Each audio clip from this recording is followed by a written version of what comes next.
Muchas gracias. Por su intermedio, señor presidente, saludo a los diputados presentes, a los asesores, a la secretaria de la comisión y a los que la están presenciando. Agradezco a los diputados por su intermedio la invitación a exponer respecto de esta acusación constitucional contra el ministro de Educación. El objetivo de mi exposición será mostrar primero el marco normativo vigente en nuestro país respecto de la educación sexual y distintos hechos protagonizados por el Ministerio de Educación y en su caso por la JUNAEP, que es un servicio descentralizado dependiente de dicha Secretaría de Estado. Y dado que el marco de esta exposición es una acusación constitucional, debe tenerse presente que el objeto del juicio consiste en la imputación al ministro de ciertos actos determinados. Dice la Constitución en el artículo 52 que se refiere a haber comprometido gravemente el honor o la seguridad de la nación por infringir la Constitución o las leyes o haber dejado estas sin ejecución. El marco normativo que expondremos apunta a exponer precisamente el estándar que constituye dicha infracción a la Constitución y a las leyes, o haberlas dejado sin cumplimiento. Y la segunda parte, relativa a los hechos, buscará exponer de qué manera tales hechos configuran dicha infracción. Entonces no me centraré tanto en hechos particulares o testimonios, sino que más bien en el análisis jurídico sobre la materia. Aunque obviamente soy consciente de que esto se trata de un juicio político primeramente, pero como decía el diputado Chalper hace un momento, pero de todas maneras pienso que la parte jurídica, que además está en el libelo perfectamente expuesta, puede ser muy pertinente para efectos de analizar esto y analizar por qué sí corresponde aprobar esta acusación a juicio nuestro. Primero entonces sobre el marco normativo actual. La ley 20.418 de 2010 es la que fija normas sobre información, orientación y prestaciones en materia de regulación de la fertilidad.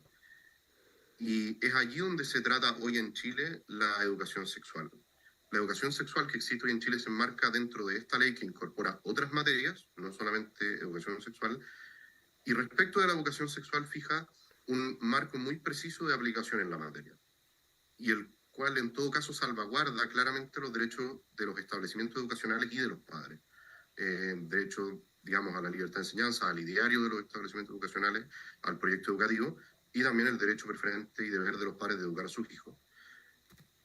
La ley 20.418 establece en su artículo primero, inciso cuarto, lo siguiente, y aquí lo voy a citar textualmente. Los establecimientos educacionales reconocidos por el Estado deberán incluir dentro del ciclo de enseñanza media un programa de educación sexual, el cual, según sus principios y valores, incluya contenidos que propendan a una sexualidad responsable e informe de manera completa sobre los diversos métodos anticonceptivos existentes y autorizados, y ahora esto es importante, de acuerdo al proyecto educativo, convicciones y creencias que adopte e imparta cada establecimiento educacional, en conjunto con los centros de padres y apoderados. A modo de resumen, por lo tanto, conforme a esta ley, solo existe obligatoriedad en la materia respecto de la enseñanza media, en el marco del currículum nacional, digamos, sin perjuicio de ciertos puntos del currículum que incluyen aspectos relacionados sobre biología o sobre afectividad, que también están en el currículum desde enseñanza básica, incluso desde el curso bien pequeño, ¿no? Y sobre todo, lo otro que es importante es que esto debe guardar armonía con los principios y valores de cada colegio, así como también con el proyecto educativo como un todo. La ley adicionalmente establece explícitamente que se deben respetar las convicciones y creencias de cada establecimiento en conjunto con los centros de padres y apoderados, que en este caso son precisamente muchos de los que levantaron estas denuncias que se tratan en la acusación constitucional. En segundo lugar, la ley 21.430 de 2022, llamada de garantías de la niñez, considerando la sentencia del Tribunal Constitucional que se pronunció sobre el requerimiento por inconstitucionalidad de algunos artículos, acogiendo precisamente el que tenía que ver con la educación sexual. Dice Si es que vemos la Ley de Garantías de la Niñez, el artículo 41, inciso cuarto, en el contexto del derecho a la educación, que el Estado garantizará en el ámbito de sus competencias y conforme a sus atribuciones y medios una educación sexual afectiva integral. Y esto efectivamente no lo trata de manera sistemática el asunto. Pero es importante reconocer que al hablar de esta norma y como criterio de fondo, se debe tener presente el criterio con el que el Tribunal Constitucional la aprobó. Y dicho criterio, en la sentencia ROL 11.315 y 11.317 del año 2021, el tribunal lo que hizo fue considerar inconstitucional una parte de este artículo que decía que esta educación sexual debía ser de carácter laico y no sexista. Eso es lo que decía textualmente el proyecto de ley en su minuto. El tribunal consideró que esta frase era inconstitucional por afectar la libertad de enseñanza, la libertad religiosa y sobre todo el derecho preferente y deber de los padres de educar a sus hijos. ¿Por qué? Porque fija un contenido ideológico determinado, excluyendo muchas visiones en materia de educación sexual. En otras palabras, a juicio del tribunal, la norma sobre educación sexual laica y no sexista promovería una educación que no podría calificarse a sí misma como plural, al circunscribirse a un determinado modelo ideológico de educación sexual, a un prisma específico. Y voy a leer al respecto una consideración del Tribunal Constitucional sobre este punto, en el considerando 25º, y que es el que tiene que ver con la discusión que aquí nos convoca. El cambio de paradigma que caracteriza este proyecto de ley se advierte también en este ámbito. El término laico se encuentra incorporado en su legislación, habla de la falta de precisión de este concepto y después dice, el legislador decidió innovar acuñando un nuevo concepto o caracterización respecto a la educación, laico y no sexista. Lo plural y respetuoso de toda expresión religiosa y en general valórica no está asegurado. Lo no sexista no es una calificación de contenido neutral. Y aquí hago un pequeño paréntesis. No se debe olvidar que las jornadas de educación convocadas por el ministro de Educación, así como muchas declaraciones en las que el ministro se ha referido precisamente a la necesidad de fomentar una mayor política de educación sexual, a presentar eventualmente un proyecto de educación sexual y el énfasis que sistemáticamente le ha dado a este asunto, ha tenido lugar precisamente usando esta expresión, educación no sexista. Agrega, dice el tribunal, esta expresión, algo que no era satisfecho solo con el término laico y los principios constitucionales que garantizan la igualdad entre hombres y mujeres o la prohibición de discriminar arbitrariamente. La disposición impugnada mandata al Estado a garantizar una determinada forma de proveer educación sexual y afectiva integral, no cualquiera. Se limita o constriñe lo que antes de esta disposición que fue declarada inconstitucional era posible.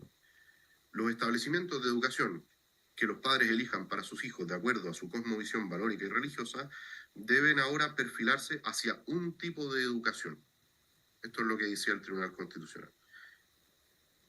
Y el considerando 27º dice a continuación, presumiblemente la cosmovisión valórica identificada previamente, o sea, la noción de no sexista, no es compartida por muchas familias y establecimientos de enseñanza escogidos por los padres para complementar la educación que les entregan a sus hijos.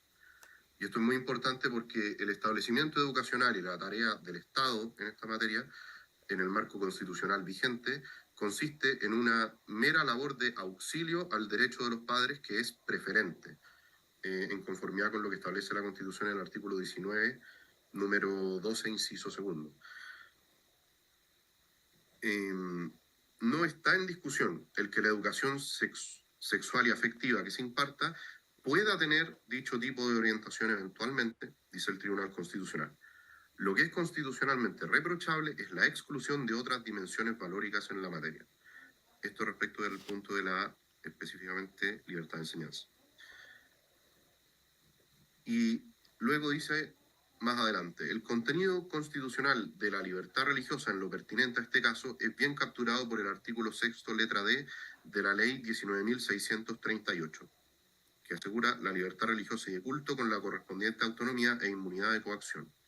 Significan para toda persona a lo menos las facultades de, y entre otras enumera, recibir e impartir enseñanza e información religiosa por cualquier medio, elegir para sí y los padres para los menores no emancipados y los guardadores para los incapaces bajo su tuición y cuidado, la educación religiosa y moral que esté de acuerdo a sus propias convicciones, siguiendo la fórmula que está explícita en muchos tratados internacionales, entre otros la Convención Americana sobre Derechos Humanos y el Pacto Internacional de Derechos Civiles y Políticos. Ya. Al respecto también debe tenerse en cuenta otras propuestas de norma que han sido rechazadas. En primer lugar, el proyecto de ley sobre educación sexual en la Cámara de Diputados ya se rechazó, en el cual se incluían muchos de estos principios, muchas de las cosas que el ministro, o mejor dicho, el ministerio, ha tenido que ver respecto de estos hechos, porque es ese precisamente el prisma ideológico que fue cuestionado en todos estos casos y su imposición obligatoria para todos los establecimientos públicos y para todos los padres, por lo tanto. Bueno, ese proyecto fue rechazado. Incluía una serie de principios vinculantes para los programas de educación sexual en todos los niveles de enseñanza.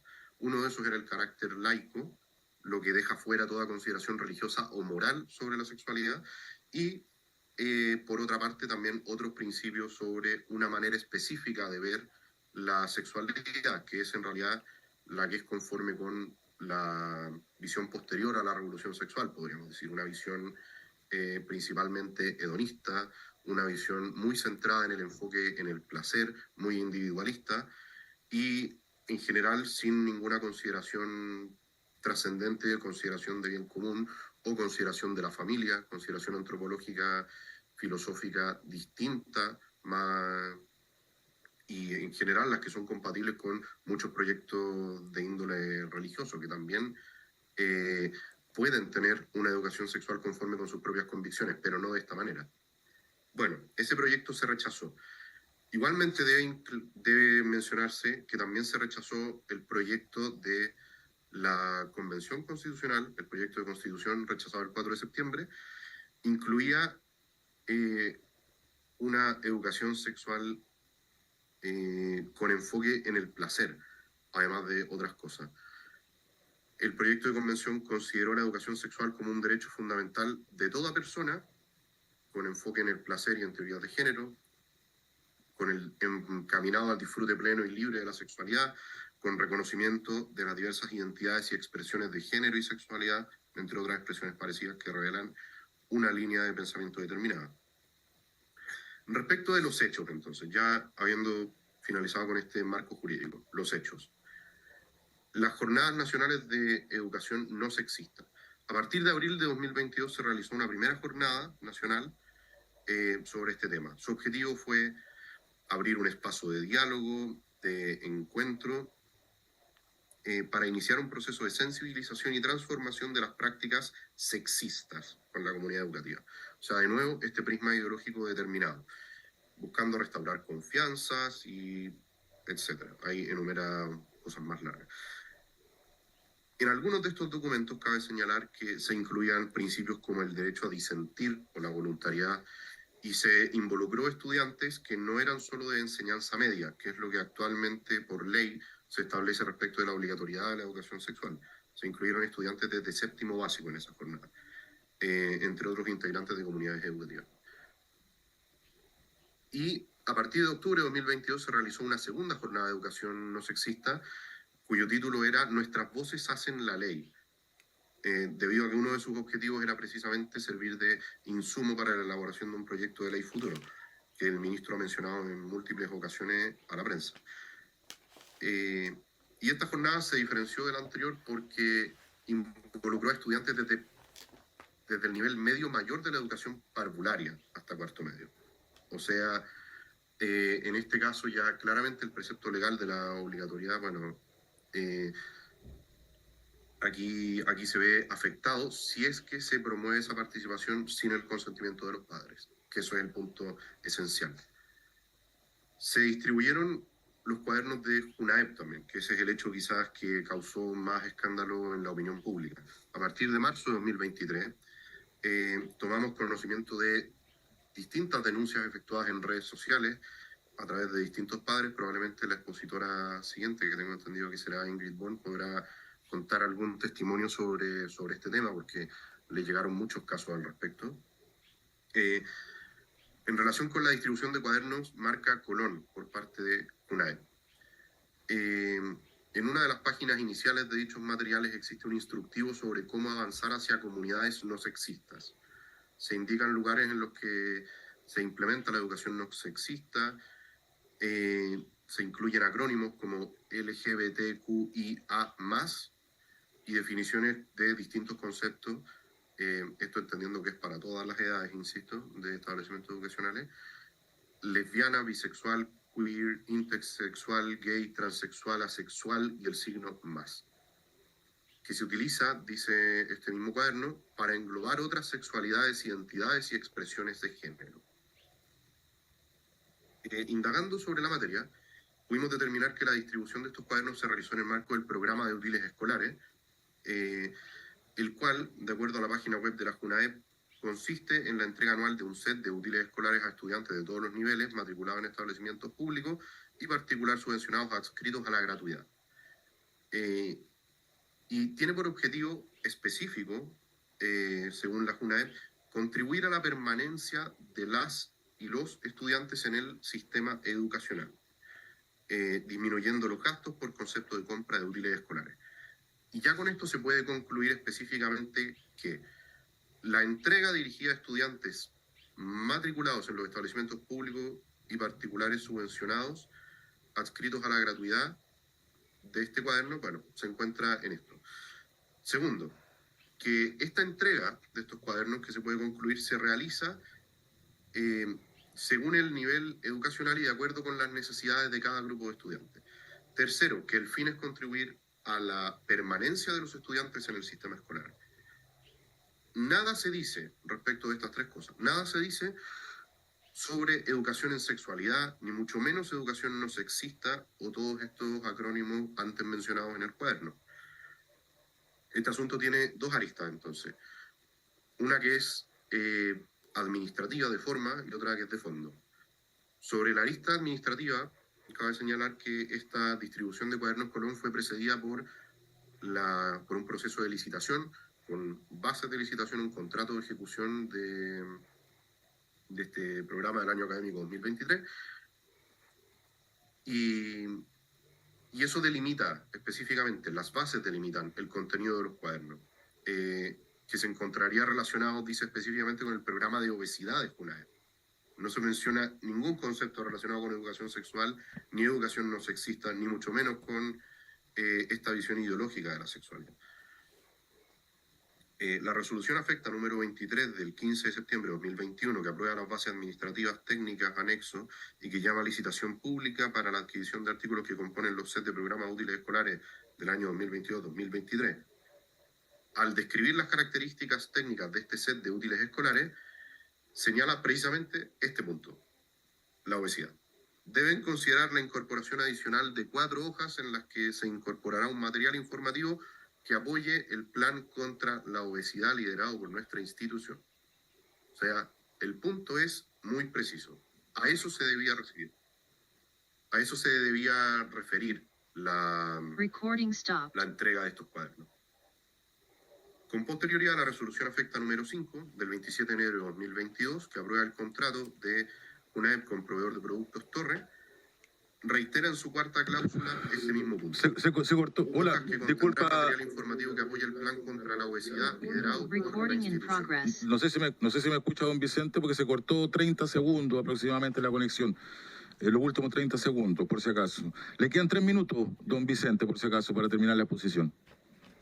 Ok, muchas gracias. Bueno, respecto a este punto formal, las bases de la licitación se referían a incluir hojas sobre un plan contra la obesidad. Y esto fue infringido por el ministerio. La defensa dice que el ministro no tenía conocimiento de esto. Y sin embargo, ayer en la comisión, en la mañana,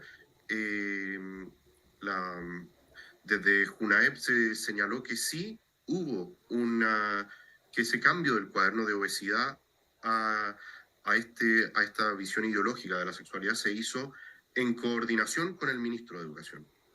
Entonces, bueno, ahí ya habría probablemente una prueba que le corresponderá evaluar a ustedes como diputados. Y respecto de las bases de la licitación, entonces, no solamente el ministro infringe los derechos constitucionales que ya mencioné, sino que además la supervigilancia que a él le corresponde respecto de todo este proceso, de los mecanismos,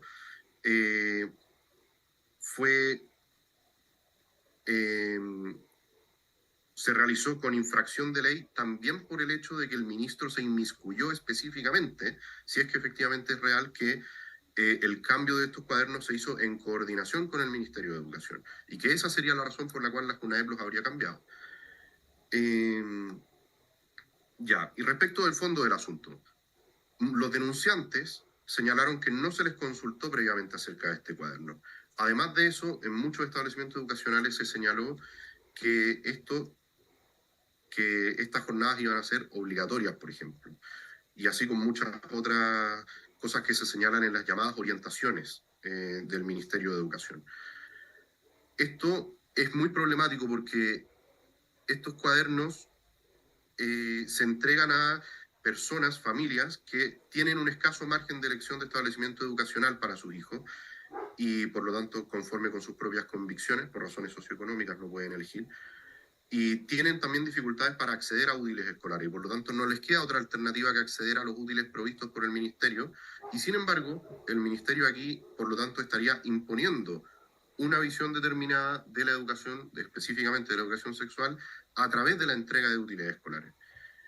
Las orientaciones del Mineduc incluyen asimismo muchos elementos que no se encuentran recogidos en normas chilenas, como los derechos sexuales y reproductivos, incluyen palabras que no son propias de nuestro idioma, como la palabra niñeces, y que sin duda esto tiene algo que ver también con el derecho preferente y deber de los padres de educar a su hijo.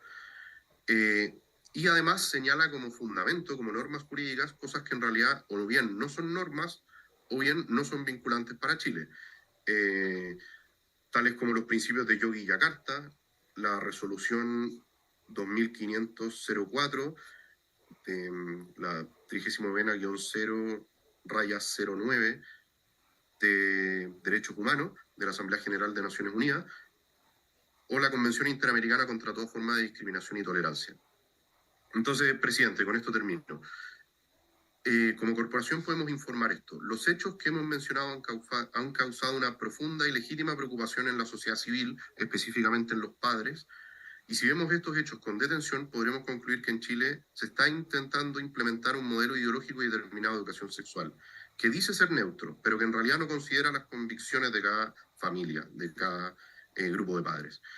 Y lo que es más grave es que dicha implementación constituye un incumplimiento grave del deber del Estado de otorgar especial protección al ejercicio del derecho preferente y deber de los padres de educar a su hijo, conforme se señala en el artículo 19, número 10, inciso segundo de la Constitución. Y el principal responsable de dicho incumplimiento es, por razones de jerarquía, de la manera en la que funciona el derecho administrativo, es precisamente el ministro de Educación. Y a él le corresponde, por su responsabilidad política, supervigilar el funcionamiento de todo esto y, por lo tanto, estar presente respecto a esto. Incluso si fuera falso lo que se dijo ayer en la comisión sobre la coordinación con el Ministerio de Educación, de todas maneras a él sí le correspondía supervigilar y la Constitución señala también que es responsabilidad del Estado otorgar especial protección al ejercicio de este derecho y en la acusación se señala no solo la infracción específica de ley, sino también la omisión respecto del cumplimiento de la Constitución y las leyes. En este caso, incluso si fuera por omisión, a nosotros nos parece que la responsabilidad política del ministro de Educación es clara. En este caso consta fehacientemente que el ministro, por lo tanto, sería responsable de los hechos denunciados a lo largo y ancho del país.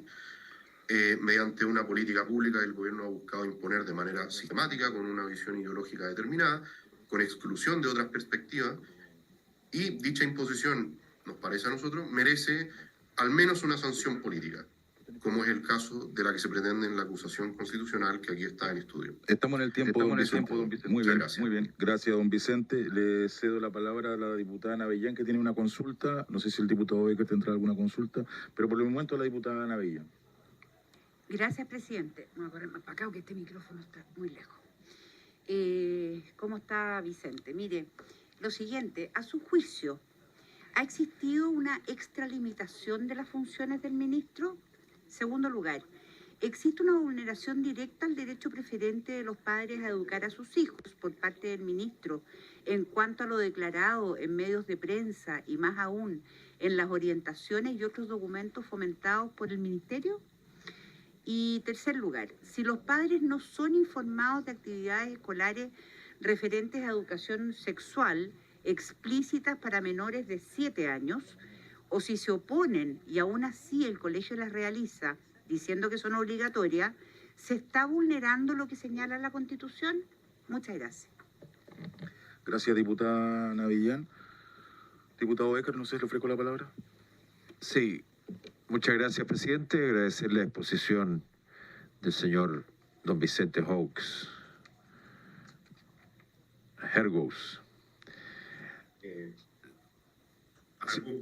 Diputado Becker. ¿Cómo? Por su intermedio, presidente. Perdón. Argus se pronuncia. Argus. Muy bien. Argus. Bueno, agradecer la exposición. La verdad es que me quedan claros algunos aspectos relacionados con esto de pretender incorporar dentro de estos cuadernos entregados, tal como decía el expositor, a los niños más vulnerables del país, orientaciones o temas sexuales que en muchos de los casos no corresponden a las edades y por otro lado son orientaciones sexuales que, si bien es cierto existen, equivale a un 3% de la población, pero hay una tendencia a insistir sobre este tema. Realmente es impactante esto, impresionante, porque hay una perseverancia en cuanto a querer incorporar estos temas de estas siglas del LGTBIH más y otras cosas, digamos. Pero nada se habla de hombres y mujeres. No sé dónde quedamos los heterosexuales en todos estos espacios que están entregando el Ministerio de Educación. Mis hijas menores son parte del sistema municipalizado de educación, en las cuales las incorporé hace bastante tiempo a propósito de que creía, espero volver a creer, en un sistema municipalizado de educación de calidad y que nos permita educar efectivamente a nuestros hijos. La verdad es que este tipo de cosas a mí me alarman, me preocupan, porque yo creo que el derecho preferente de los padres tiene que respetarse, y aquí hay temas de fondo, los cuales fueron mencionados, en que se quiere imponer una orientación sexual ideológica que no es lo que nosotros queremos para nuestros hijos. Y en ese sentido, creo, presidente, por su intermedio, que nuestro relator, don Vicente, ha dejado claro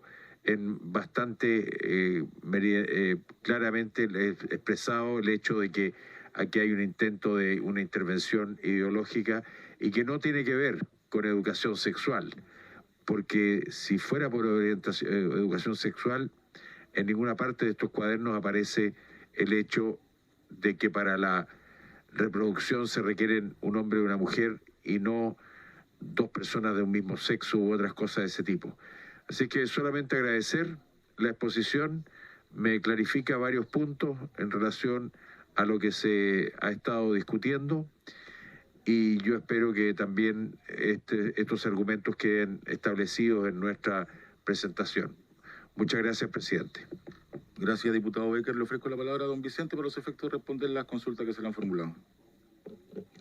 Bueno, muchas gracias por los comentarios, por su intermedio, presidente, a la diputada Navillán y al diputado Becker. Por preguntas y comentarios, digamos.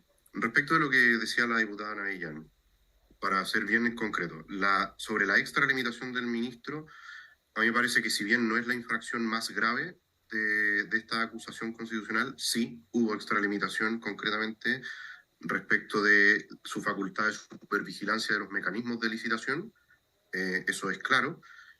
En segundo lugar, bueno, y asimismo hubo también extralimitación respecto de, obviamente, la vulneración de los derechos fundamentales, que eso está, por supuesto, fuera de la competencia de cualquier autoridad en Chile. Hubo vulneración directa respecto del derecho y deber preferente de los padres de educar a sus hijos y asimismo de la libertad de enseñanza. Por supuesto que sí, y fue una infracción, y esa es una vulneración deliberada, y que podemos constatar precisamente a través de las declaraciones que hubo por parte del ministro antes de este escándalo, que son declaraciones públicas que están en la prensa, respecto de cuál es la visión que se quiere promover, de qué es lo que, entre comillas, tenemos que conseguir, hacia dónde tendríamos que avanzar como país en esta materia. Y por último, respecto de si los padres fueron informados, el hecho de que no sean informados, por supuesto, es algo que agrava más todavía. Los padres sí deben ser informados respecto de todo lo que se haga en materia de educación sexual sobre esta materia. Y eso, diputada Navellán, por su intermedio presidente, no es solo por las razones que se señalan en el libelo y las que esgrimí yo también de índole constitucional, sino también por los tratados internacionales de derechos humanos. Porque la Convención Americana sobre Derechos Humanos señala que los padres tienen, o en su caso los tutores, el derecho a que sus hijos reciban una educación en conformidad con sus propias convicciones morales y religiosas. Y dado que la sexualidad es un aspecto tan íntimo de la persona, sin duda se refiere, sin ninguna duda, a esto que los tratados están protegiendo cuando se refieren a sus convicciones morales. No es solo un tema religioso, es también morales y por lo tanto antropológicos, a visiones trascendentes de la manera en la que nos relacionamos las personas entre nosotros, y también, por supuesto, la visión que tenemos del cuerpo humano y de la ética. Así que sí, efectivamente tienen que ser informados de cada uno de estos aspectos y esa información debería requerir un consentimiento, me parece a mí, incluso sin ninguna ley que lo exija. Debería existir un consentimiento explícito, ojalá por escrito, por parte de los padres, para poder participar de algún taller de esta índole, para que se le entregue material de esta índole o incluso para que se le imparta materia relacionada con esta índole, máxime si se trata de algo distinto de lo que ya está previsto en la ley para los casos de enseñanza media. Y sí, respecto de lo que decía el diputado Becker, que fueron más comentarios, pero solamente quería comentar una cosa, que es respecto de esta idea de una educación sexual sana, que es algo que existe en Chile hoy en día. O sea, hay muchos establecimientos educacionales que tienen un proyecto educativo, un ideario educativo en el cual se puede enseñar una sana y prudente educación sexual. Esa es la expresión que se usa en la Iglesia Católica respecto a esta materia. Y que obviamente es algo que no tiene ningún problema. La educación sexual no es el problema. El problema aquí es, primero, la vulneración al derecho de los padres y a la libertad de enseñanza, y segundo, también el modelo ideológico que se promueve, que es absolutamente contrario a, al menos aquí ya hablo a título personal y no metiéndome específicamente en la argumentación del libelo o de la exposición, hablo ya como más a título personal. La antropología que se incluye en la Constitución vigente en Chile habla explícitamente de esta división entre hombre y mujer al tratar la igualdad ante la ley. Hombres y mujeres son iguales ante la ley.